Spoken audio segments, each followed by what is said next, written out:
4:45 ng hapon mag-uumpisa akong magtinda. Meron na akong mahigit isang oras para magtinda. Dapat 6 o'clock ng gabi ay maubos na to. So more than 1 hour lang. Ito na yung nandun na ako sa akin tinitindahan sa pwesto ko dati. So andito lang ako, sidewalk yung kinalalagyan ko na yan. Swerte naman at meron akong benamanong 3 kilo. So kaya sinusupot ko yan, hindi na tali-tali.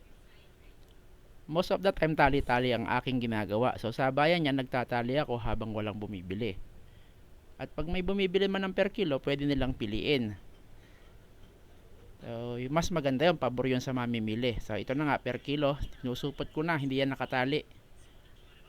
So kanya-kanyang bili na.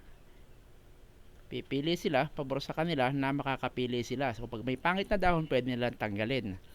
So ito naman na yung senaryo na halos maraming bumibili, kanya-kanya na silang kuha.